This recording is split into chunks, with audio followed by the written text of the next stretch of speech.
sana memang aman kerana tak ada orang, tak ramai orang, dan kawasan kat sini pun begitu sunyi, sepi. Jadi di belakang saya ni adalah sebuah tasik di bawah jagaan Kementerian Jabatan Pertanian di kawasan Batu Arang ini. Jadi sementara kita berada di sini, cuba kita renungkan, kita fikirkan tentang kebesaran Allah yang ada kita nampak dekat sini. Kita lihat di mana kita lupa air, tanah, udara, semua bersatu di sini. Jadi bila tiga-tiga itu bersatu, hati kita ada sedikit perasaan macam aman, kerana ilham yang Allah bagi daripada pemandangan itu menenteramkan perasaan kita yang sebab kesultanan.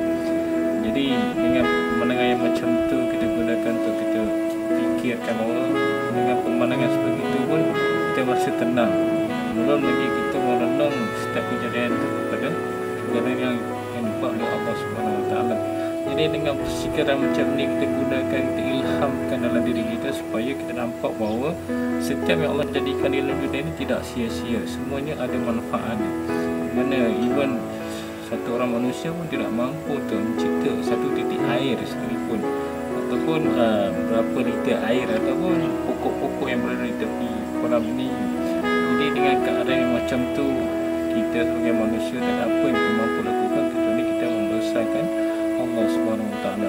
Jadi atas dasar kita sebagai hamba, kita tak mampu untuk menidakkan kuasa Allah.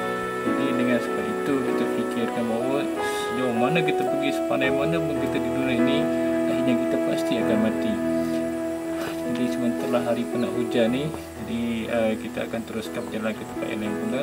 Semoga kita berjumpa lagi di lain waktu dan ketika. Assalamualaikum warahmatullahi wabarakatuh. Bye.